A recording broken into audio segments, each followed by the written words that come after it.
Breaking news आहे सिजावल मामा सां शेयर कयूं पिया। बारण आबाद में नौजवान अरशद बारण जे क़त्ल में मुलविस जवाबदारनि खे गिरफ़्तारी लाइ वारसनि एहतिजाज कयो आहे। बारण बिरादरी जे माण्हुनि बैराज मोरी वटि टायरनि खे बाहि ॾेई मुख्य रोड बंदि करे छॾियो। ट्रैफ़िक मुअतल थी वई आहे।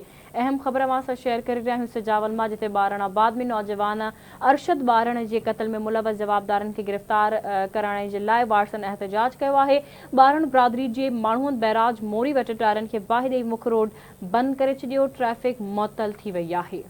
अहम ख़बर खां खे आगाह कयूं पिया। सिजावल में बारण आबाद में नौजवान अरशद बारण जे क़त्ल में मुलविस जवाबदारनि जी गिरफ़्तारी लाइ वारसनि पारां एहतिजाज कयो वियो आहे। बारण बिरादरी जे माण्हुनि बैराज मोरी वटि टायरनि खे बाहि ॾेई मुख्य रोड बंदि करे छॾियो। ट्रैफ़िक मुअतल थी वई।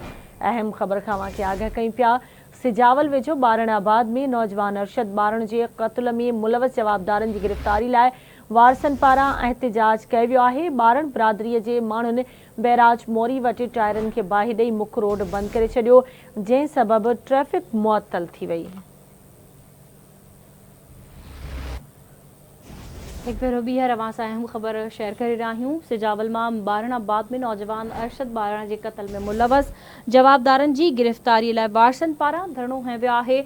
बारण बिरादरी जे माण्हुनि बैराज मोरी वटि टायरनि खे बाहि ॾेई मुख्य रोड बंदि करे छॾियो। ट्रैफ़िक मुअतल कई वई आहे।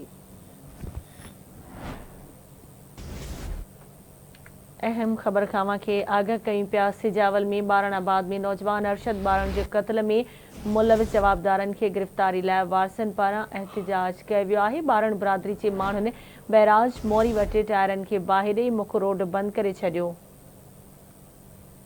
तफ़सील मालूम कंदासीं। असां सां लाइन ते मौजूदु आहे आवाज़ न्यूज़ रिपोर्टर गफ़ूर पलेपोटो। जी गफ़ूर, छा तफ़सील आहिनि, आगाह कजो। जी, जीअं त कुझु ॾींहं पहिरीं जाती थाणे जे हद बाराणा आबाद में नामालूम माण्हुनि पारां जेके अरशद बारण ट्रैक्टर ड्राइवर हुनखे क़त्ल कयो वियो, उन खां पोइ उन जांच दौरान जेके कुझु माण्हू जेके हुनजे क़त्ल जे शक जेको मुलविस हुआ, उनजे FIR नामीनेट कई वई। पर पुलिस जी हमेशह लापरवाही जा हिन भेरे पोइ साॻी जो लापरवाही करे ऐं उन्हनि खे जेको जवाबदारनि खे गिरफ़्तार न कयो वियो आहे।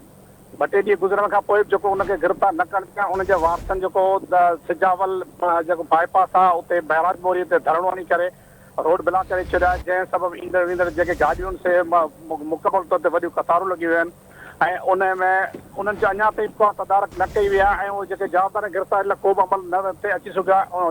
जेके वेठल आहिनि उन जो मुतालबो आहे त असांखे फौरी तौर ते जवाबदार गिरफ़्तार कया वञनि ऐं क़त्ल में असां सां इंसाफ़ कयो वञे। जी ठीकु आहे, मुंहिंजी महिरबानी गफ़ूर अपडेट करण लाइ।